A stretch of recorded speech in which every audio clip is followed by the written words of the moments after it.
The chapter number 2, The Tiger King. This is a novel kind of a chapter. Novel in the sense its story is different.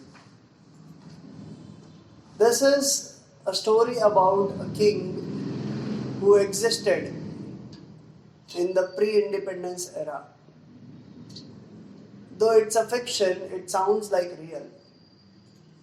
This is a king of Pratipandpuram. Now, the king had a child, and as per the custom, the royal astrologer was called, astronomer rather, was called to predict the future of this child. He came, he calculated everything and said, this child is going to be killed, died. Now, to the surprise of everyone, this 11-day-old child uttered, spoke. He said, what's the big deal in this? Whoever takes birth is going to die. Everyone, including the astronomer and the king, was surprised. And the astronomer was compelled to speak. The astronomer said, the death of this child is going to be caused by a tiger. When asked for the explanation, he said, the child is born in the times of bull, and bull and tigers are enemies. And that's how this child is going to be dying because of tigers. So far, so good. The child started growing up. He was taught all the skills that a prince will be taught, including fencing, horse riding. He had special English nanny who used to take care of him. There were English teachers who used to teach him English, as if the king was obsessed with English culture and English language. Slowly but surely he grew up. He ascended the throne, and then he remembered that there is this particular prediction by the astronomer. So what he did is, first he took up an expedition to kill a tiger. He killed the tiger and brought it and said the astronomer, see, I have killed the tiger, now I am free. The astronomer said, you may kill 99 tigers, but the 100th tiger will be the cause of your death. To which this Prince King, Jilani Jang Bahadur, ridiculed. The astronomer was so sure about it that he said, if it doesn't happen, I am going to cut off my tuft. The tuft is something which is very precious for a Brahmin, an astronomer. So he was putting his tuft at stake. And that's how sure he was. Seeing this, Jilani Jang Bahadur's only mission now became to kill the tigers, to hunt the tigers.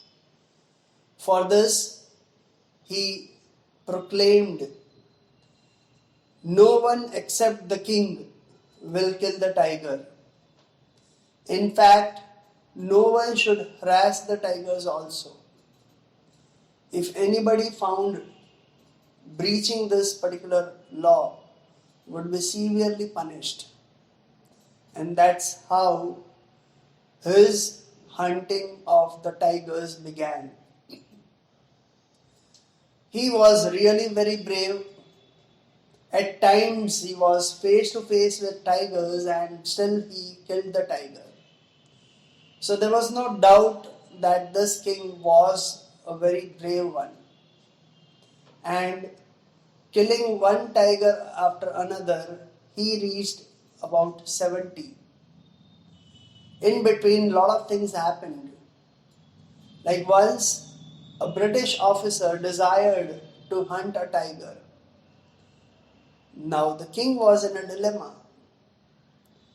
how to say no to the British officer, because saying no to him may put his kingdom in jeopardy. His kingdom might be confiscated.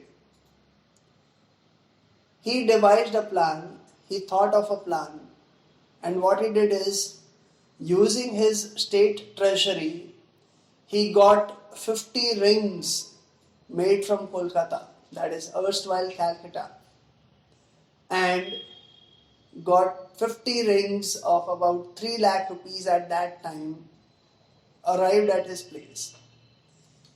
He sent these rings to the officer's wife to choose from. In current language, we may call it as a bribe. Now, this officer's wife was so greedy, she took and kept all 50 of them.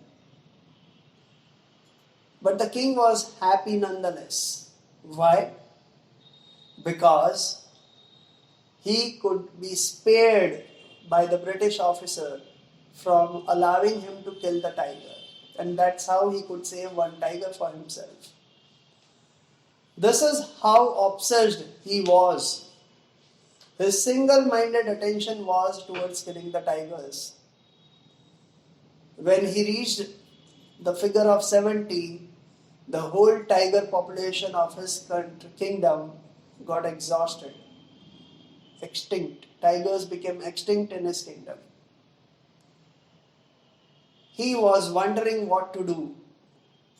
He had discussions with his people, with his ministers, and then they came up with an idea that the king should marry a girl whose kingdom's tiger population would be the maximum. The ministers were engaged into looking for such a bride.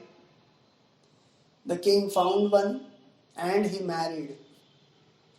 The sole criteria to marry that particular princess was that her kingdom had more tigers, more number of tigers. Now every time he would visit his in-laws' place, he would hunt 4 or 5 tigers and come back. And this is how he could reach the figure of 99, where again he was stranded because the tiger population in his in-laws' place was also exhausted.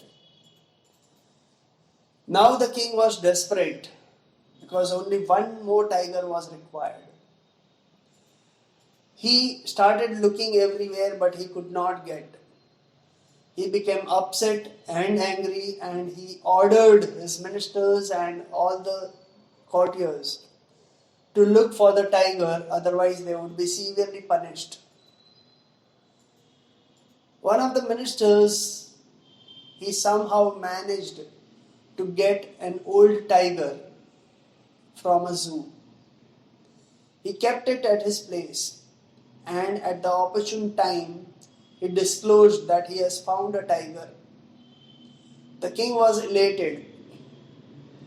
He decided a date to hunt the tiger.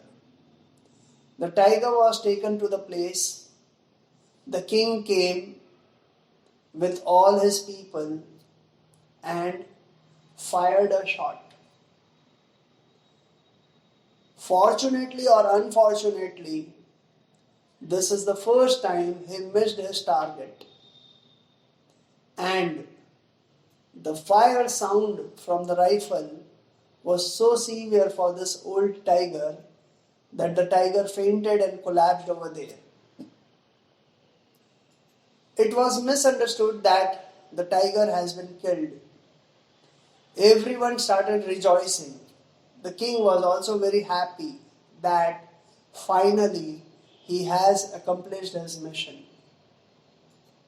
And he ordered his ministers to bring the tiger to the palace. And he left. When the ministers reached near the tiger, they found tiger to be alive. Not wanting to make this issue a big one, the minister ordered the person over there to kill the tiger, and the tiger was killed over there.